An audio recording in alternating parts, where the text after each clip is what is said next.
کیا گیا ہے۔ میں چند روایتیں آپ حضرات کی خدمت میں، چونکہ یہ ختم قادریہ شریف اہل سنت کے ہاں ایک وظیفہ ہے، ختم خواجگان بھی اہل سنت کے ہاں ایک وظیفہ ہے، اور بھی بہت سارے اوراد اہل سنت کے ہاں معروف ہیں اور پڑھے جاتے ہیں، لیکن میں بات وہاں سے ابتدا کروں گا کہ جنہیں تمام وظیفوں کا سردار کہا گیا ہے، وہ وظیفہ ہے درود پاک۔ درود پاک عزیزان گرامی ان تمام وظائف کا نچوڑ ہے، خلاصہ ہے۔ درود پاک ایک ایسی عبادت ہے، علامہ سلیمان دارانی رحمۃ اللہ تعالی علیہ ایک مقام پہ لکھتے ہیں کہ باقی ہر وظیفہ ظنی القبول ہے، ظن ہے کہ قبول ہوگا یا قبول نہیں ہوگا۔ باقی جتنے بھی اوراد اور وظائف ہیں، عبادات ہیں، ان کے ادا کرنے کے بعد کوئی شخص سند کے ساتھ اور گارنٹی کے ساتھ نہیں کہہ سکتا کہ پڑھا ہوا وظیفہ یا عبادت مقبول ہوئی کہ مردود ہوئی۔ مثلا ہم نماز پڑھتے ہیں، نماز ادا کرنے کے بعد کوئی شخص گارنٹی کے ساتھ 100% نہیں کہہ سکتا کہ نماز پڑھی وہ مقبول ہوئی کہ مردود ہوئی۔ ہو سکتا ہے کہ نماز کے اندر کوئی ایسی غلطیاں ہوں کہ جس کی وجہ سے نماز مفسد ہو جائے، فاسد ہو جائے۔ ایسی غلطی کر بیٹھے نماز کے اندر کہ پتہ نہیں چلا کہ نماز ہی باطل ہو گئی، یا ایسی غلطی کر بیٹھا کہ نماز مکروہ ہو گئی۔ مختصر یہ ہے، اسی طرح روزہ ہے، روزہ اللہ کی ایک اہم ترین عبادت ہے مسلمانوں کے لیے۔ صبح صادق سے لے کر غروب آفتاب تک اگر بندہ بھوکا پیاسا رہا، نفسانی خواہشات سے بھی اپنے آپ کو بچاتا رہا، پھر بھی کوئی شخص، کوئی آدمی 100% نہیں کہہ سکتا کہ صبح سے لے کر شام تک بھوکا پیاسا رہا، عوارض نفسانی سے بھی بچتا رہا، لیکن 100% کوئی بھی نہیں کہہ سکتا کہ مقبول ہوا کہ مردود ہوا۔ اسی طرح زکوٰۃ ہے، زکوٰۃ لاکھوں کی تعداد میں دی جائے، لیکن کوئی شخص یہ گارنٹی کے ساتھ نہیں کہہ سکتا کہ کی گئی، ادا کی گئی زکوٰۃ مقبول ہوئی کہ مردود ہوئی۔ اسی طرح حج ہے، اہم ترین عبادت ہے، ارکان خمسہ میں سے 5واں رکن ہے۔ کوئی شخص یہاں سے جانے کے بعد لاکھوں روپے خرچ بھی کرے، وہاں جا کے مشقتیں بھی برداشت کرے، کیونکہ حج کرنا کوئی آسان بات نہیں ہے، وہاں مشقتیں ہیں راستے کا، پھر صفا مروہ ہے، طواف ہے، رمی جمرات ہے، ان سب کے ادا کرنے کے بعد کوئی شخص 100% نہیں کہہ سکتا کہ حج ادا کی گئی مقبول ہوئی کہ مردود ہوئی۔ اب آتے ہیں درود پاک کی طرف۔ علامہ سلیمان دارانی رحمۃ اللہ تعالی علیہ بہت بڑے محدث ہیں، وہ فرماتے ہیں باقی تمام عبادات، نماز، روزہ، حج و زکوٰۃ، دیگر اعمال کے ادا کرنے کے بعد شک و شبہ، تردد رہتا ہے کہ مقبول ہوئی کہ مردود ہوئی۔ فرمایا درود پاک ہمیشہ مقبول ہی مقبول ہوتا ہے۔ ادھر امتی کے لبوں سے جیسے ہی درود پاک نکلتا ہے، فرمایا گنبد خضرا میں اس کا درود پاک سنا جاتا ہے۔ خود آقا علیہ الصلوۃ والسلام جو اہل محبت درود پڑھتے ہیں، درود پاک ایک ایسی عبادت ہے، کائنات کے اندر واحد درود پاک ایسی عبادت ہے کہ جس کے رد ہونے کا کوئی شک و شبہ نہیں۔ حتیٰ کہ اسی امام نے لکھا کہ ایک فاسق گناہگار شخص بھی اگر درود پاک پڑھے وہ بھی رسول اللہ کی بارگاہ میں مقبول ہو جاتا ہے۔ ایک فاسق بندہ، گناہگار بندہ، گناہگار ضرور ہو، غدار نہ ہو، یہ بھی فرق ہے۔ ہم گناہگار ضرور ہیں لیکن غدار نہیں ہیں۔ فرمایا ادھر سے بندے کے لبوں سے درود پاک نکلتا ہے، وہاں گنبد خضرا میں درود پاک کا نذرانہ پیش کیا جاتا ہے۔ دلائل الخیرات کے اندر علامہ سلیمان جزولی رحمۃ اللہ تعالی علیہ نے ایک روایت لکھی، اور دلائل الخیرات وہ کتاب ہے عزیزان گرامی، جس شخص نے یہ کتاب لکھی ہے اس کا اپنا مقام کیا ہے۔ علامہ سلیمان جزولی رحمۃ اللہ تعالی علیہ بہت بڑے امام اور عاشق رسول تھے۔ یہ ان علماء میں سے ہیں کہ جنہوں نے جاگتی ہوئی آنکھوں سے آقا علیہ الصلوۃ والسلام کا دیدار ہوا تھا، نصیب ہوا تھا۔ علامہ سلیمان جزولی رحمۃ اللہ تعالی علیہ وصال بھی کمال کا ہے ان کا۔ بزرگوں نے لکھا ہے کہ فجر کی نماز کی پہلی رکعت کے دوسرے سجدے میں حضرت کا انتقال ہوا تھا، سجدے کی حالت میں انتقال ہوا۔ علامہ سلیمان جزولی رحمۃ اللہ تعالی علیہ کا وصال کے 77 سال کے بعد، وصال کے دیوبندی علماء نے اس بات کو لکھا ہوا ہے۔ جمال الاولیاء کتاب کا نام اشرف علی تھانوی کی، اس کے اندر بھی یہ بات لکھی ہوئی کہ 77 سال گزر جانے کے بعد جب قبر کشائی ہوتی ہے، دیکھنے والوں نے دیکھا کہ حضرت کا جسم بالکل تر و تازہ تھا، جسم سلامت تھا۔ حتیٰ کہ یہاں تک علماء نے لکھا، میں اس کی فضیلت بعد میں بتاؤں گا کہ ان کو یہ مقام کہاں سے ملا تھا۔ ایک تو سجدے کی حالت میں، نماز کی حالت میں، عین حالت سجدہ کے اندر ان کا وصال ہوا، اور پھر 77 سال گزر جانے کے باوجود ان کا جسم قبر کے اندر صحیح سلامت تھا۔ حتیٰ کہ لکھنے والوں نے یہ لکھا کہ حضرت نے جس دن وصال کیا تھا اس دن داڑھی کا خط بنایا تھا، وہ داڑھی کا خط بھی تر و تازہ تھا، تو داڑھی کا خط بھی تر و تازہ تھا۔ اور حضرت کی قبر سے آج بھی مشک و عنبر کی خوشبو آیا کرتی ہے۔ ائمہ نے لکھا حضرت کی قبر سے آج بھی مشک و عنبر کی کستوری کی خوشبو آتی ہے۔ اس کی وجہ کیا ہے؟ حضرت نے ایک کتاب لکھی تھی درود پاک کے حوالے سے، مکمل ایک کتاب ہے دلائل الخیرات۔ اس کتاب کا عالم یہ ہے کہ اس کتاب کو پڑھتے ہوئے کئی اولیاء اللہ بن جاتے ہیں، اولیاء اللہ کے یہ وظیفے میں شامل ہے دلائل الخیرات۔ الحمدللہ ہمیں بھی اجازت ہے، ہم بھی اس کو پڑھتے ہیں، ہمیں اپنے مرشدوں سے یہ اجازت ملی اس کتاب کے پڑھنے کی۔ تو درود پاک کی یہ برکتیں ہیں، ان کے بارے میں آتا ہے کہ یہ بکثرت حضور کی بارگاہ میں درود سلام پیش کیا کرتے ہیں، بکثرت حضور کی بارگاہ میں درود پاک پیش کیا کرتے ہیں۔ عزیزان گرامی، درود پاک کو افضل العبادت کہا گیا ہے، کیونکہ باقی عبادتیں، اچھا باقی عبادتیں آپ دیکھیں، نماز ہے، اس کے لیے اللہ تعالیٰ نے ایک وقت معین کیا ہوا ہے۔ نماز کے لیے، نماز اللہ کی عبادت ہے لیکن اس کے لیے وقت معین ہے۔ مثلا اگر کوئی شخص ابھی نماز فجر پڑھنا چاہے تو اس کی نماز ہوگی نہیں ہوگی، کیونکہ نماز کا وقت نہیں ہے۔ عصر کی نماز جو گزر چکی اب وہ پڑھنا چاہے تو ادا نہیں پڑھ سکتا ہے، قضا پڑھ سکتا ہے۔ المختصر یہ ہے کہ اللہ نے اپنی عبادت کے لیے، نماز کے لیے وقت معین کیا ہوا ہے۔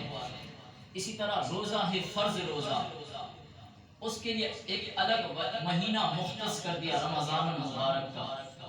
اسے نفلی تو انسان رکھ سکتا ہے پورے سال میں، سوائے کچھ ایام کے، عیدین کے اور ایام تشریق کے علاوہ باقی نفلی روزہ انسان رکھ سکتا ہے۔ لیکن میں فرض عبادت کی بات کر رہا ہوں کہ اللہ نے اپنی فرض عبادت کے لیے ایک مہینہ معین کیا ہوا ہے، رمضان المبارک کا۔ اسی طرح زکوٰۃ ہے، وہ سال میں ایک مرتبہ ادا کی جا سکتی ہے۔ جب سال گزر جائے، مال کے اوپر حولان حول جس کو کہا جاتا ہے، سال پورا گزر جائے، گویا کہ زکوٰۃ کے لیے ایک وقت اللہ نے معین کیا ہوا ہے۔ حج ہے، کوئی محرم کے مہینے میں ادا کرے تو حج ادا ہوگا نہیں ہوگا۔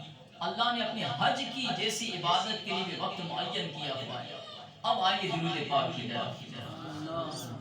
درود پاک کے لیے اللہ تبارک و تعالی نے کوئی وقت معین کیا ہوا ہے، جب بھی پڑھو۔ اور پھر نماز کے لیے جگہ کا تعین کرنا پڑتا ہے کہ جگہ پاک ہونی چاہیے، نمازی کا بدن پاک ہو، جسم پاک ہو۔ جگہ کا بھی تعین ہوتا ہے کہ قبلے کی طرف رخ کر کے پڑھا تو قبول ہے، نماز قبلے کی طرف رخ کر کے اگر پڑھی تو ادا ہے، اگر کوئی دوسری جانب ادا کرے نہیں ادا ہوگا۔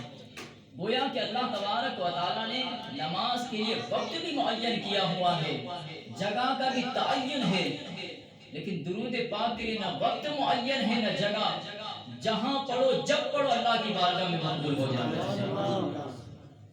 یہ وہ عبادت ہے درود پاک کی،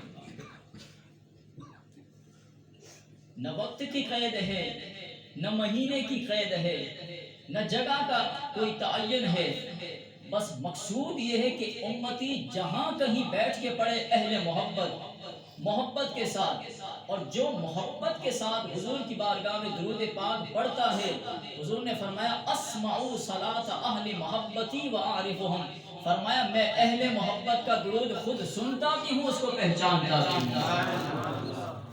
اہل محبت جو مجھ پر درود پڑھتے ہیں، ایک یہ ہے نا کہ فرشتہ حضور کی بارگاہ میں نذرانہ پیش کرتا ہے، وہ بھی حدیث حق ہے، وہ بھی حدیث سچ ہے، لیکن یہ جو حدیث ہے یہ بھی دلال الخیرات کے اندر ہے کہ اسمعوا صلاۃ اہل محبتی وعارفهم، فرمایا جو اہل محبت جب کہیں جہاں کہیں مجھ پر درود و سلام کا نذرانہ پیش کرتا ہے، میں گنبد خضراء میں براہ راست اس کی آواز کو سماعت کیا کرتا ہوں۔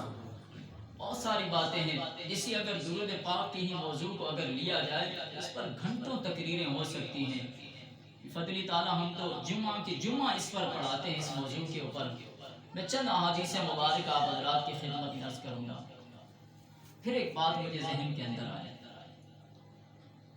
ان اللہ و ملائکتہ یصلون علی النبی، یہ مشہور آیت ہے، بچے مسلمان کا اس کا ترجمہ جانتے ہیں کہ بے شک اللہ اور اس کے ملائکہ درود بھیجتے رہتے ہیں حضور کی ذات پر۔ اعلیٰ حضرت نے ترجمہ کیا ہے کہ اللہ اور اس کے ملائکہ درود بھیجتے رہتے ہیں، غیب بتانے والے نبی۔ اعلیٰ حضرت نے ترجمہ یہ کیا، امام اہل سنت نے۔ اس کے اندر فرق ہے، اللہ کیسے درود پڑھتا ہے، فرشتے کیسے درود پڑھتے ہیں، اور عام مسلمان جو یا ایھا الذین آمنوا صلوا علیہ وسلموا تسلیما کا جو حکم ہے عام مسلمان کے لیے، اس میں فرق ہے۔ عام مسلمان جب درود پڑھتا ہے تو پڑھتا ہے اللہم صلی علی سیدنا و مولانا محمد الی آخرہ۔ کبھی ہم پڑھتے ہیں الصلاۃ والسلام علیک یا رسول اللہ پڑھتے ہیں۔ اللہ کا درود پڑھنے کا مطلب کیا ہے؟ کیا اللہ ان الفاظوں کے ساتھ درود پڑھتا ہے؟ اس کا جواب علامہ ابن کثیر نے لکھا، تفسیر ابن کثیر کے اندر، اسی آیت کے تحت۔ مفسر ہیں بہت بڑے، علامہ ابن کثیر فرماتے ہیں اللہ کے درود پڑھنے کا مطلب کیا ہے؟ فرمایا اللہ کے درود پڑھنے کا مطلب یہ کہ وہ فرشتوں کے سامنے حضور کے مرتبے کو بلند کرتا رہتا ہے۔ اللہ کے درود پڑھنے کا مطلب یہ ہے کہ وہ ہر وقت ہمہ وقت حضور کا ذکر بلند کرتا رہتا ہے، اور حضور کی تعریف و توصیف فرشتوں کے سامنے بیان کرتا رہتا ہے۔ اور فرشتے بھی کون سے؟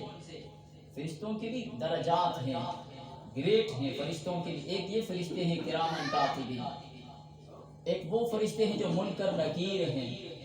اللہ جن فرشتوں کے سامنے اپنے محبوب کی تعریف و توصیف اور ذکر بلند کرتا ہے وہ اعلیٰ قسم کے فرشتے ہیں جو ہر وقت اللہ کے قرب میں رہتے ہیں، اللہ کے انوار و تجلیات میں جو ہر وقت رہتے ہیں۔ ان فرشتوں کے سامنے فرشتوں کا مجمع ہوتا ہے، بیان کرنے والا خود رب ذوالجلال ہوتا ہے۔ اندازہ لگائیں اب حضور کی شان کو کون گھٹا سکتا ہے کہ جس کا ہر وقت مالے اعلیٰ میں ذکر ہو رہا ہے، اور ہر وقت اللہ پھر اپنے فرشتوں کے سامنے حضور کا ذکر بلند کرتا رہتا ہے۔ اللہ کے درود پڑھنے کا مطلب یہ ہے۔ پھر ہے ان اللہ و ملائکتہ، کہ ملائکہ بھی درود پاک پڑھتے ہیں. ملائکہ کے درود پڑھنے کا مطلب یہ ہے کہ ملائکہ ہر وقت حضور کے درجات کی بلندی کے لیے دعائیں کرتے رہتے ہیں. اور فرشتوں کی دعاؤں کرنے کا ہرگز یہ مطلب نہیں کہ حضور کا کوئی درجہ کم ہے کہ فرشتوں کی دعا کی برکت سے درجہ کوئی بلند ہوگا. نہ، اس کی مثال آپ یوں سمجھیں جیسے کوئی آدمی اللہ کا بندہ سبحان اللہ سبحان اللہ سبحان اللہ کہتا ہے، تو اس کا کیا مطلب؟ کہ اللہ پاک نہیں ہے. سبحان اللہ کا مطلب اللہ پاک ہے. لیکن جو بندہ ہر وقت اللہ کو یہ کہتا ہے کہ سبحان اللہ، باری تعالیٰ تو پاک ہے، اللہ فرشتوں سے فرماتے ہیں فرشتوں میری ذات تو پاک ہی پاک ہے، اب مجھے پاک کہنے والے کے گناہوں کو بھی، اس کے جسم کو بھی گناہوں سے پاک کرنا. یہ مطلب ہے کہ فرشتے حضور کے درجات کی بلندی کے لیے دعائیں کرتے ہیں. اس کا ہرگز یہ مطلب نہیں کہ حضور کے درجوں کے اندر اضافہ ہوگا، وہ تو پہلے سے بلند ہے. اس کا مطلب یہ ہوگا جب فرشتے حضور کے لیے دعا کرتے ہیں تو اللہ تعالیٰ فرشتوں کے درجات کو بلند کرتا رہتا ہے. اور مومنین کے درود پڑھنے کا یہ مطلب ہے جو عرض کیا الصلاۃ والسلام علیک یا رسول اللہ پڑھتا ہے. درود پاک کے حوالے سے کتابیں لکھی گئی ہیں، باقاعدہ 50 جلدوں کے اوپر کتابیں لکھی گئی ہیں. اندازہ لگائیں، یعنی ایک ایسا وظیفہ ہے کہ اس کی کوئی انتہا نہیں ہے کہ یہ کہاں جا کے یہ بحر زخار کہتے ہیں، بحر بے کنا، کہ اس کا کوئی کنارہ نہیں ہے. چند احادیث مبارک عرض کر کے گفتگو ختم کرتا ہوں. کون شخص یہ نہیں چاہتا کہ قیامت میں جب نفسی کا عالم ہوگا، کون امت یہ نہیں چاہتا یا کون انسان یہ نہیں چاہتا کہ مجھے حضور کی مجلس ملے. ہر شخص یہ تمنا، خواہش، آرزو کرتا ہوگا کہ مجھے حضور کے قدموں میں جگہ نصیب ہو جائے میدان حشر میں. اعلیٰ حضرت نے ایک مقام میں لکھا نا کہ ڈھونڈا ہی کرے صدر قیامت کے سپاہی، ڈھونڈا ہی کرے صدر قیامت کے سپاہی، وہ کس کو ملے جو تیرے دامن میں چھپا ہو. فرشتے جب گناہگاروں کو تلاش کریں گے میدان حشر میں، اعلیٰ حضرت فرماتے جو حضور کے دامن میں چھپا ہوا ہوگا وہ کس کو ملے جو تیرے دامن میں چھپا ہو، اس کو تو امان ہی امان ہے. ملا علی قاری اور دیگر محدثین نے ایک بات لکھی حدیث پاک جامع ترمذی شریف کی. حضور نے فرمایا ان اول الناس بی یوم القیامت اکثرهم علی صلاۃ. حضور نے فرمایا جو جتنا میری ذات کے اوپر بکثرت درود پاک پڑھتا ہوگا، اللہ تبارک و تعالی میدان حشر میں جب نفسی کا عالم ہوگا، فرمایا اللہ اسے مجھے میرا قرب عطا فرما دے گا. اس بندے کو میرا قرب عطا ہوگا جو زندگی کے اندر میری ذات کے اوپر بکثرت درود پاک کے نذرانے پیش کرتا ہے. تو ہمیں چاہیے کہ ہم ہمہ وقت حضور کی ذات پہ یہ وظیفہ بنا دیں. صبح ہو یا شام ہو، دن ہو یا رات ہو، جمعہ ہو یا غیر جمعہ ہو. اور جمعۃ المبارک کے دن درود پاک پڑھنے کی افضلیت بڑھ جاتی ہے. حضور نے فرمایا کہ جمعہ کے دن مجھ پر